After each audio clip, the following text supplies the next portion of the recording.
Assalamualaikum warahmatullahi wabarakatuh. Baik, selamat malam teman-teman semuanya. Jadi rencana malam ini mau akan diadakan sinkronisasi kuliah.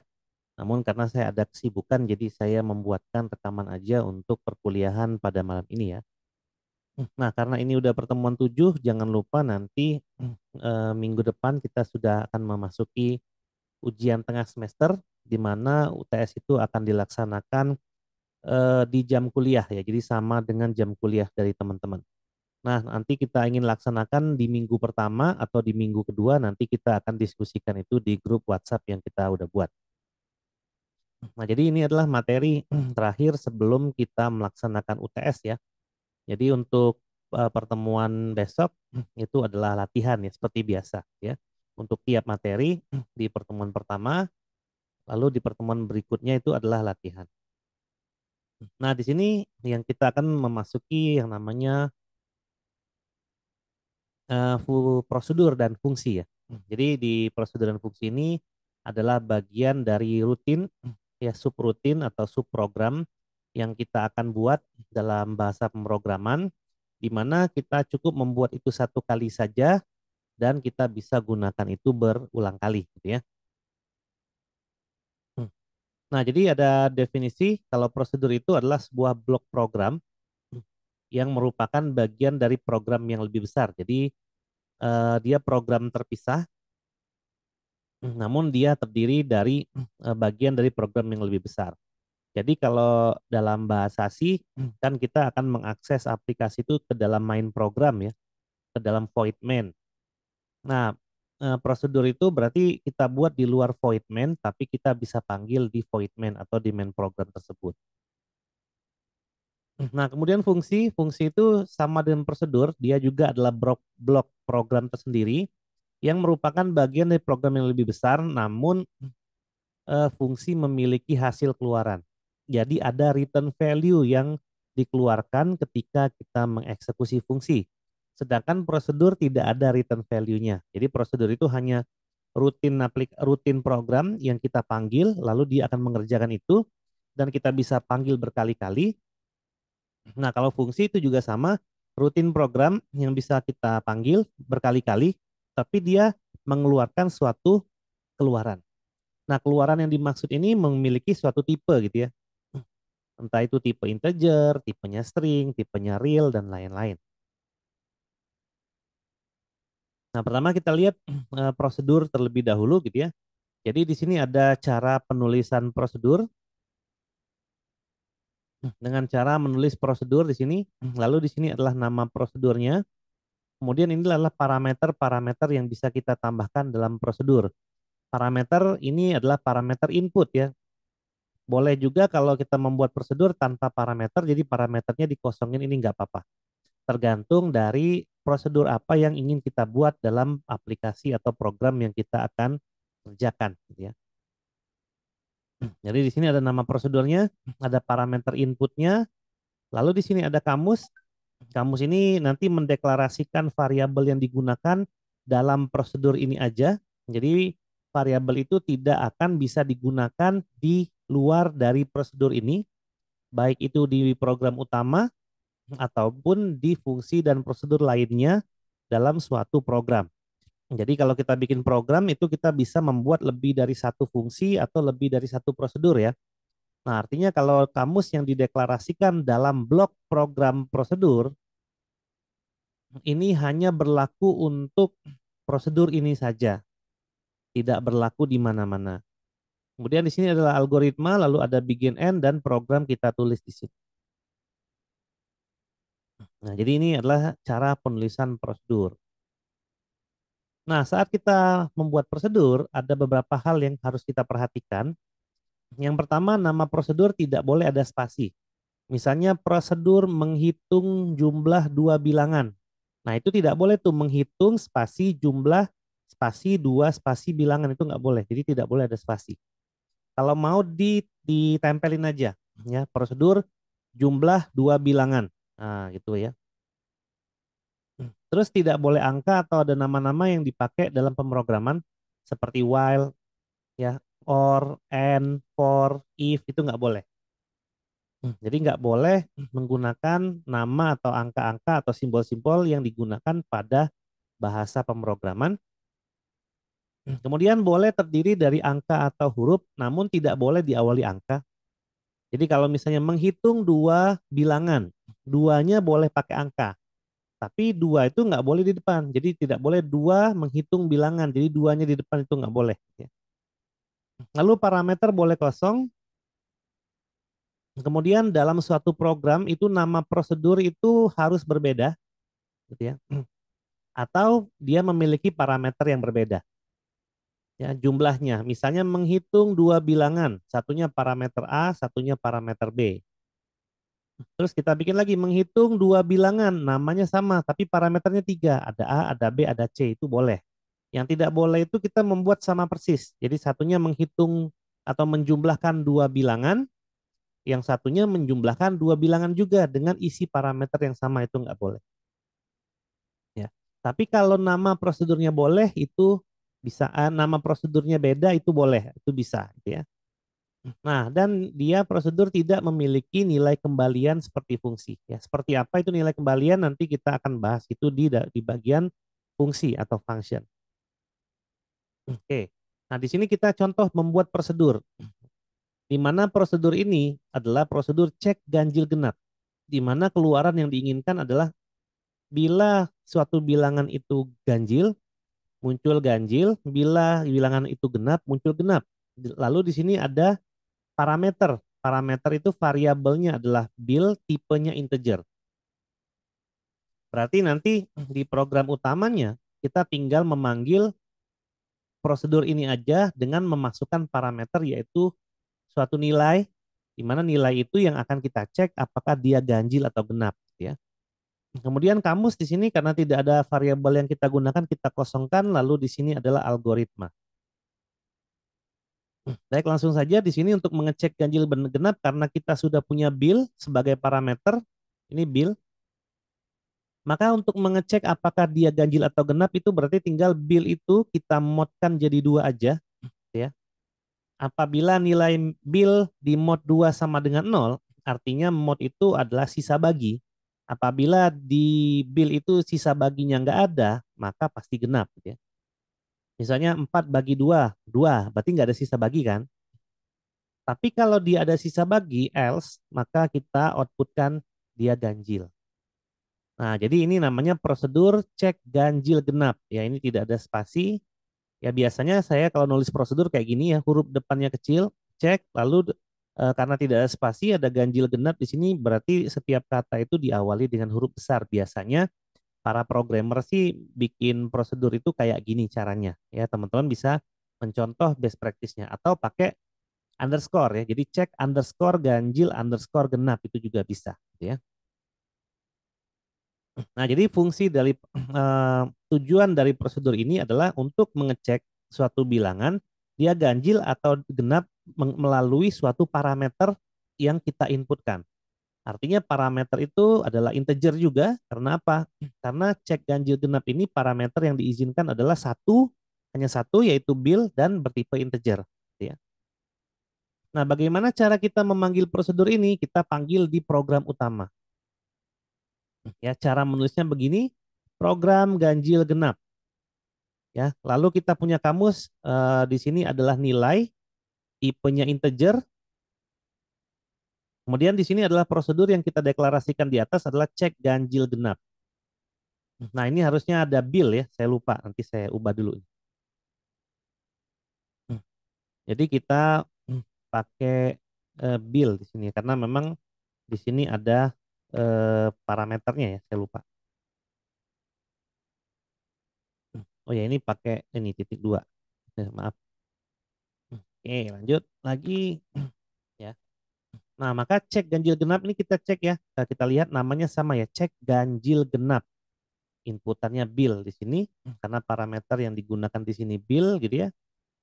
Maka kita tinggal panggil saja di sini menggunakan program utama di mana di sini adalah input nilai. Nilai itu adalah variabel yang kita deklarasikan di sini tipenya integer.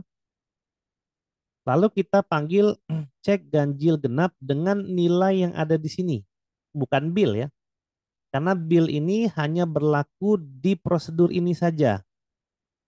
Ya, karena dia merupakan setting parameter di mana nanti ini kita jelaskan kemudian gitu ya. Nanti di video ini saya jelaskan mengapa seperti itu. Ada yang namanya pass by value dan pass by reference. Lalu ada yang namanya parameter aktual dan parameter apa gitu satu lagi ya. Nanti kita jelaskan di bawah ini. Nanti kita jelaskan di video ini di belakang gitu ya. Nah, jadi cara memanggilnya seperti itu gitu ya.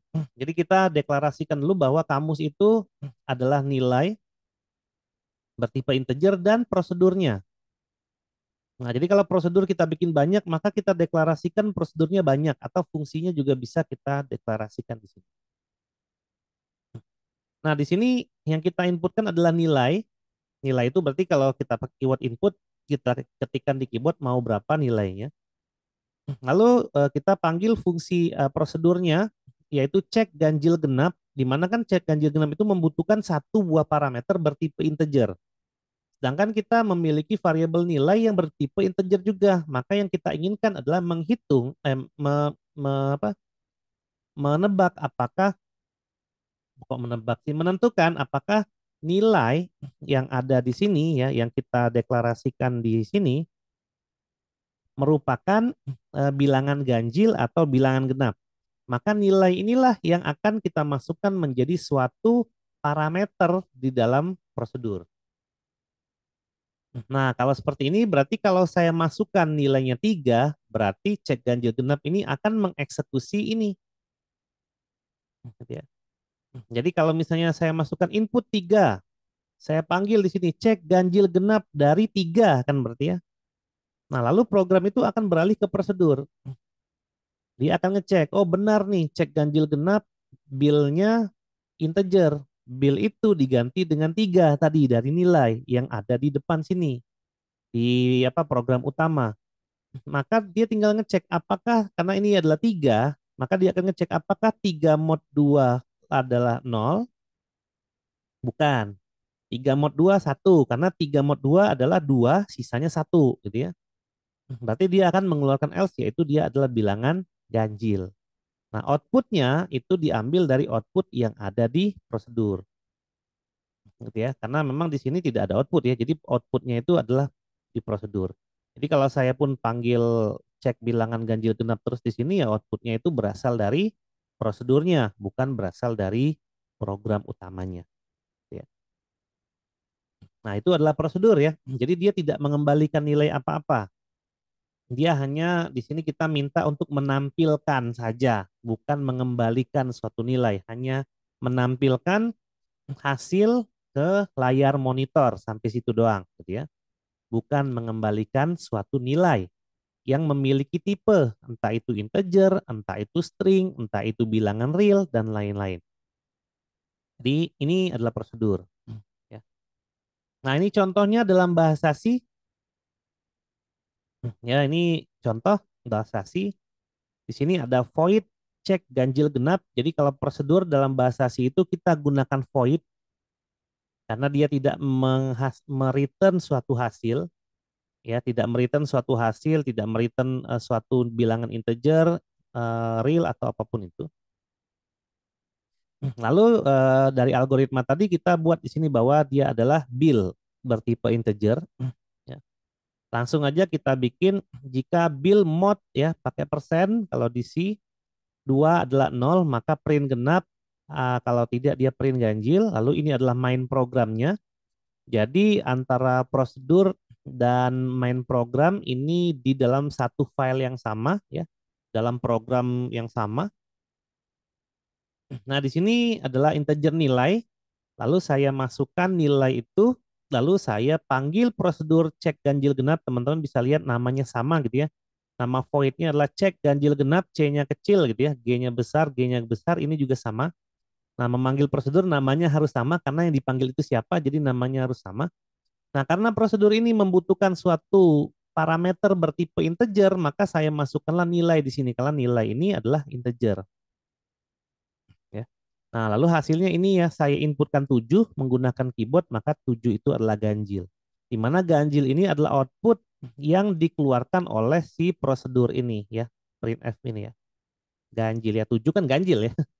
Kalau saya inputkan 6 maka akan jadi genap gitu ya. Ini contoh dalam bahasa C. Nah, kalau kita ingin membuat banyak prosedur ya kita tinggal buat aja di bawahnya ya. Syaratnya adalah membuat prosedur itu harus di atas program utama ini. Ya harus di atas. Namun apabila kita mau bikin prosedur itu di bawah boleh aja, tapi kita deklarasikan dulu ininya di atas, maka kita bisa bikin prosedurnya di bawah. Jadi kita deklarasikan dulu ini di atas gitu ya. Nanti teman-teman bisa lihat bagaimana caranya di praktikum ya. Nah, kemudian yang berikutnya adalah fungsi. Cara menulis fungsi di pseudocode menggunakan di algoritma menggunakan pseudocode adalah dengan cara seperti ini. Kita tulis di sini adalah function, di mana di sini adalah nama fungsinya. Kemudian ini adalah parameternya, jadi sama dengan prosedur. Boleh ada parameter, boleh tidak ada, tergantung tujuannya. Nah, lalu di sini ada tanda panah.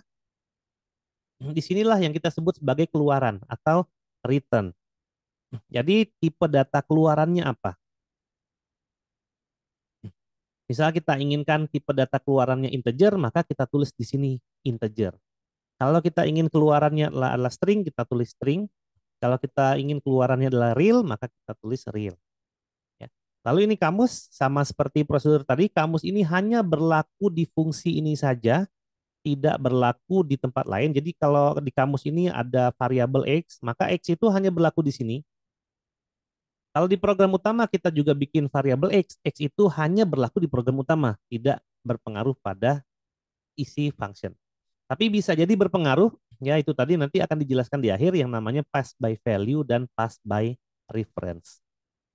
Nah, kemudian di sini algoritma. Nah, dalam fungsi wajib banget ada yang namanya return. Ya, return ini outputnya adalah suatu variabel atau suatu nilai yang bertipe data keluaran. Jadi kalau tipe data keluaran ini adalah integer, maka return ini pun adalah suatu nilai atau suatu variabel yang nilainya atau yang tipenya adalah integer. Ya. Jadi kalau tipe data keluaran ini real, berarti return ini adalah suatu variabel atau suatu hasil yang tipenya adalah real. Kalau outputnya ini ya, kalau return value-nya adalah string, maka return ini pun adalah string gitu ya.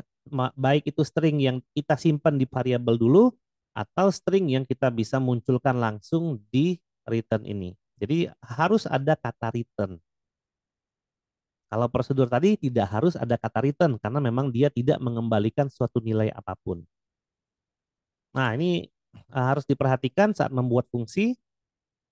Kurang lebih sama dengan prosedur ya, bahwa nama fungsi tidak boleh ada spasi, lalu tidak boleh ada angka, atau nama-nama yang dipakai dalam pemrograman seperti while, and, or, if, for, dan lain-lain. Seperti simbol kali, tambah, kurang bagi itu nggak boleh juga gitu ya. Baik di fungsi, baik itu di prosedur. Kemudian boleh angka atau huruf atau kombinasinya, namun tidak boleh diawali angka. Parameter boleh kosong. Lalu pada program itu diperbolehkan fungsi yang sama, kecuali tidak diperbolehkan fungsi yang sama kecuali jumlah parameternya beda, ya sama dengan prosedur tadi. Boleh namanya sama asal parameternya berbeda, atau kalau memang tujuan dibuat fungsi itu berbeda, maka kita cukup bikin nama yang berbeda saja, gitu ya. Dan harus ada nilai kembalian ya dalam bahasa C kita gunakan statement return karena pseudocode kita akan mengikuti kurang lebih dari bahasa C, maka kita juga gunakan return saat menulis algoritma. Nah, ini contoh fungsi gitu ya. Ada function tambah bilangan. Berarti fungsi ini adalah menambahkan bilangan di mana bilangan itu kita simpan ke dalam bil 1 dan bil 2. Ini parameternya bertipe integer, lalu keluarannya adalah hasil tambahnya yaitu integer. Gitu ya. Nah, ini kita ingat-ingat lagi dari pertemuan sebelumnya bahwa integer ditambah integer hasilnya integer gitu ya. Tapi kalau integer dibagi integer hasilnya adalah real, bukan integer ya. Kita lihat lagi di bagian variabel tipe data dan ekspresi pada pertemuan sebelumnya ya. Nah, di sini kita punya kamus hasil. Hasil ini hanya berlaku di sini saja. Lalu di sini kita bikin bahwa hasil itu adalah bil 1 ditambah bil 2 yang berasal dari parameter. Maka kalau saya nanti akan memanggil fungsi ini, saya butuh dua parameter yaitu bil 1 dan bil 2 di program utamanya. Di mana bil 1 dan bil 2 itu akan saya tambahkan di sini dan akan saya simpan di hasil ya. Kemudian saya keluarkan hasil itu ya, return hasil. Karena fungsi saya mengembalikan nilai integer dan hasil ini adalah tipenya integer, maka ini pasti sukses gitu ya. Nah, jadi di sini adalah return hasil. Atau boleh juga saya tidak buat hasil ya di sini. Saya tidak buat kamusnya, tapi saya langsung return bil 1 tambah bil 2 itu juga boleh. Karena bil 1 plus bil 2 integer ditambah integer hasilnya pun akan integer ya itu juga boleh. Asalkan dia integer aja pokoknya karena deklarasi kita di awal fungsi itu adalah returnnya integer ya. Nah, return di fungsi hanya boleh satu gitu ya, returnnya integer. Nah, bagaimana cara memanggilnya sama dengan prosedur? Ya, ini adalah program utama kita. Programnya namanya jumlah dua bilangan, di mana di situ ada kamus nilai 1 dan nilai 2 itu adalah integer. Kemudian ada function tambah bilangan bil 1 dan bil 2. Gitu ya. Ini adalah tambah bilangan yang ini gitu ya. Jadi ini kita buat, ini kita deklarasikan di kamus, lalu kita buat algoritmanya. Input nilai 1 menggunakan keyboard, input nilai 2 menggunakan keyboard, output yang kita inginkan adalah tambah bilangan dari fungsi ini nilai 1, nilai 2 ya. Nilai 1 itu adalah integer di sini, nilai 2 juga integer di sini, maka bil 1 dan bil 2 itu keluarannya juga adalah integer gitu ya. Maka kalau saya ingin menambahkan ini, kita tinggal panggil aja fungsinya tambah bilangan nilai 1 dan nilai 2 karena memang tambah bilangan yang ada di sini yang kita buat tadi butuh dua buah parameter di mana dua-duanya itu bertipe integer. Nah, ini contoh dalam bahasa C. Ini sama seperti tadi saya bikin di sini integer tambah bilangan ya. Karena kita bikin fungsi maka bukan void ya. Kalau prosedur tadi awalnya void. Void itu ada prosedur. Kalau int ini adalah returnnya. Jadi int itu adalah ini gitu ya di dalam algoritma. Ya, kalau algoritma tadi kan function tambah bilangan bil 1, bil 2, returnnya adalah integer. Berarti keluaran yang diinginkan tipenya harus integer, maka di bahasa C int-nya itu returnnya itu kita taruh di luar. Kalau tipe keluarannya string, maka int ini kita ganti string. Ya, kalau keluarannya real, maka int ini kita ganti real. Jadi yang di depan ini tergantung dari keluaran dari fungsi yang kita buat. Lalu di sini tambah bilangan, lalu ada bil 1 dan bil 2 yang bertipe integer. Lalu di sini ada integer hasil, ini adalah kamus yang hanya berlaku di sini saja. Hasil adalah bil 1 plus bil 2 lalu return hasil. Karena hasil ini adalah integer, ya maka kita returnkan integer gitu ya. Dan ini sukses. Di program utamanya di sini ya ada nilai 1 dan nilai 2 yang kita deklarasikan sebagai tipenya integer. Lalu saya inputkan nilai 1, saya inputkan nilai 2, lalu saya keluarkan hasil tambahnya di sini ya, tambah bilangan nilai 1, nilai 2. Ya. Nah, sama dengan prosedur tadi, pembuatan fungsi juga harus di atas main program. Apabila pembuatan fungsi ingin dibawa main program, maka ini dideklarasikan dulu di atas ini. Yang pendeklarasiannya itu tinggal gini aja, int tambah bilangan int bil 1, int bil 2, ujungnya titik koma, udah. Jadi dari kurung kurawal ini sampai kurung kurawal ini tidak boleh, tidak usah ada, hapus saja. Nah, itu namanya deklarasi tuh. Nah, bentuknya jadi sama kayak gini nih. Ini deklarasi namanya gitu ya. Dalam program utama kita. Nah, entah nanti implementasinya mau di bawah sini itu nggak masalah. Yang penting deklarasi dulu di atas. Gitu ya. Tapi kalau tidak ingin deklarasi fungsi atau prosedurnya, maka seperti ini cara membuatnya. Jadi fungsi atau prosedur harus di atas dari program utama. Karena ketika kita jalankan program itu, maka yang dieksekusi itu hanyalah blok yang ini saja. Ya. Nah, nanti blok yang ini apakah akan memanggil blok yang lain itu tergantung dari blok yang ini.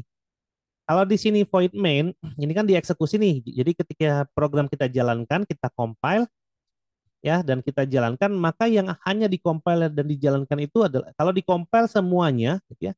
Tapi yang dijalankan itu tergantung dari sini. Nah, karena di sini kita memang memanggil fungsi tambah bilangan, maka ini pun akan ikut dieksekusi. Ya.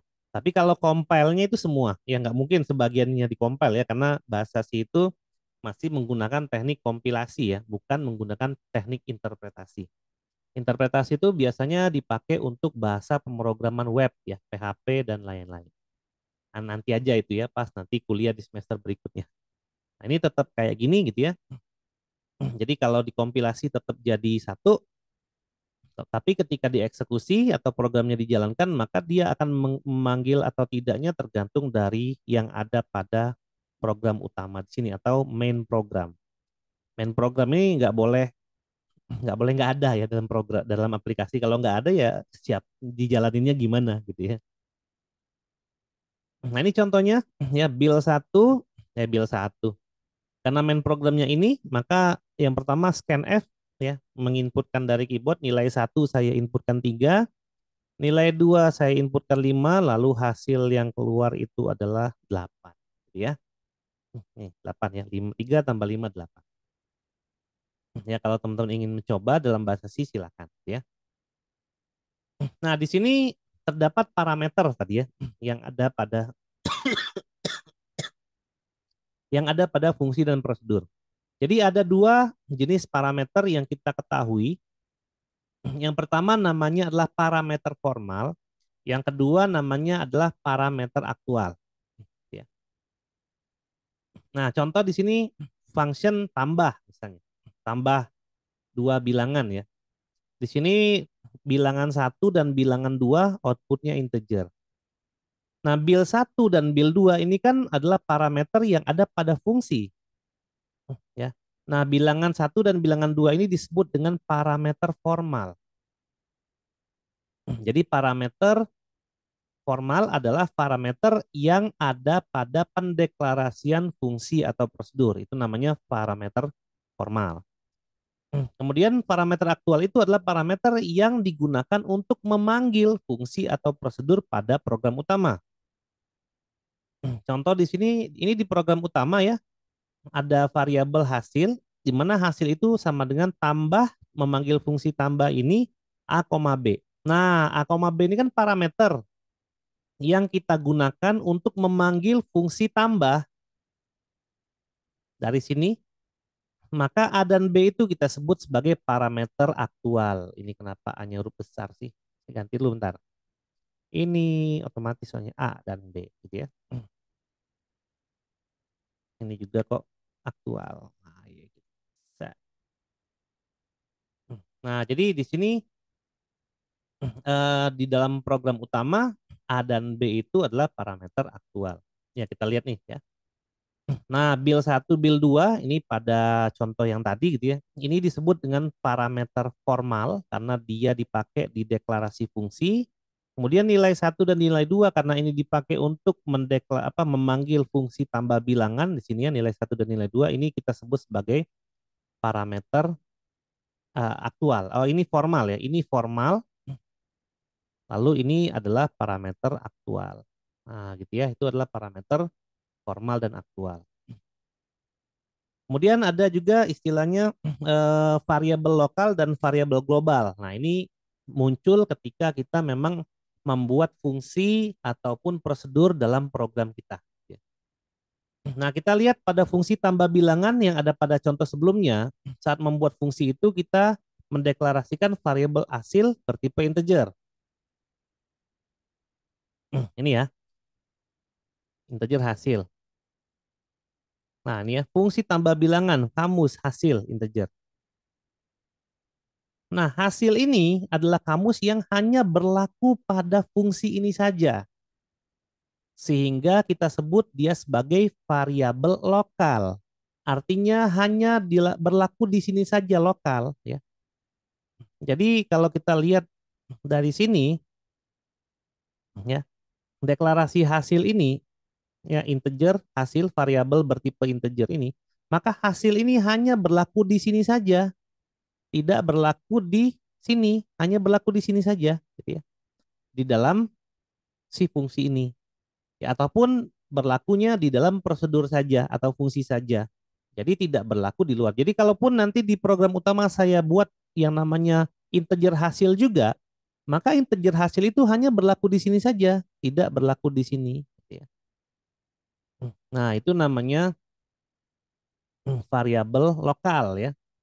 Jadi variabel ini hanya bisa digunakan dan berlaku pada fungsi tersebut saja atau prosedur itu saja dan tidak berlaku pada bagian dari program yang memanggil fungsi atau prosedur itu. Nah, itu adalah variabel lokal namanya. Kemudian variabel global adalah variabel yang kita deklarasikan di program utama, lalu setiap prosedur dan fungsi itu bisa memanggil variabel itu tanpa perlu dideklarasikan di dalam fungsi atau di dalam prosedur itu, asalkan masih berada dalam satu file yang sama. Nah, caranya gimana? Caranya adalah kita deklarasikan variabelnya sebelum fungsi utama. Nah, selama ini kan kita mendeklarasikan suatu variabel di dalam fungsi utama ya. Ini fungsi utama, program utama, kita deklarasikan variabelnya int nilai 1 nilai 2. Selama ini kan kita deklarasinya di dalam sini ya. Nah, kalau ingin membuat variabel global yang variabel itu berlaku untuk baik fungsi, prosedur, program utama, dan lain-lain, maka kita deklarasikan itu di atas. Nah, contohnya seperti ini. Maka kita deklarasi variabel itu bukan di dalam main programnya lagi, tapi di luar. Ya, di sini saya buat int var global saya isi dengan satu. Artinya var global ini nilainya adalah satu bertipe integer. Ya. Nah, var global ini saya gunakan di fungsi. Langsung dikenali tanpa saya deklarasi lagi di dalam fungsinya. Kalau ini kan hasil ini kan saya deklarasi lagi di fungsinya. Nah, kalau ini tidak perlu. Ini langsung dikenali oleh fungsi, langsung dikenali juga oleh program utama. Gitu ya. Nah, sehingga ketika saya eksekusi program utama, saya panggil ini ya metode cek dari fungsi ini, saya panggil fungsi ceknya, maka ketika variabel globalnya itu saya setting dengan satu, dan fungsi cek juga mengeluarkan ke layar monitor isi dari variabel global, jika saya panggil di sini, maka cek ini akan bernilai satu. Lalu di bawahnya untuk membedakan bahwa variabel globalnya saya tambahkan satu, maka jadi dua, gitu ya.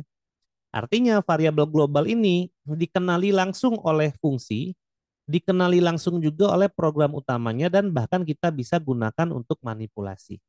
Di fungsi juga bisa, mau kita var globalnya tambah satu di sini juga bisa, gitu ya. Nah, ini disebut dengan variabel global. Jadi dia berglobal digunakan untuk fungsi, prosedur, program utama, dan lain-lain dalam satu file ini. Syaratnya hanyalah dia dideklarasikan di awal, di atas ini, bukan dideklarasikan di dalam program utama seperti yang kita contohkan ini. Nah, ini kan berarti kan variabelnya dideklarasikan di dalam program utama, bukan di luar ya. Ini kan di luarnya nggak ada. Gitu ya. Ini adalah blok fungsi, ini adalah blok program utama, di luarnya tidak ada variabel yang dideklarasikan. Nah, artinya apa? Dia disebut sebagai variabel lokal ya. Jadi ini lokal, hanya berlaku di sini saja, ini juga lokal, hanya berlaku di sini saja. Nah, kalau mau bikin global, kita harus deklarasikan di atas, sehingga fungsi atau prosedur yang kita buat di sini, lalu program utama yang ada di sini, itu bisa mengakses variabel itu tanpa kita deklarasikan lagi di dalam blok masing-masing. Karena sudah dideklarasikan di atas. Nah, ini disebut dengan variabel global. Nah, suatu fungsi atau prosedur itu bisa jadi dipanggil oleh fungsi atau prosedur yang lain. Ya. Jadi saya bikin fungsi nih, kemudian fungsinya saya panggil di fungsi yang lain. Lalu saya panggil lagi di prosedur yang lain itu bisa. Atau kita bikin prosedur. Prosedur ini saya panggil di fungsi, lalu fungsi saya panggil lagi, nah dan seterusnya boleh.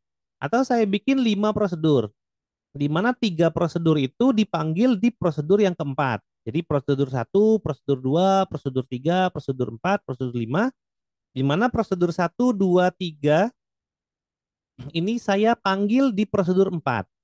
Lalu prosedur 4 saya panggil di prosedur 5 ini bisa gitu ya. Jadi subprogram suatu prosedur atau fungsi bisa dipanggil di fungsi atau prosedur lainnya. Nah, ini contohnya.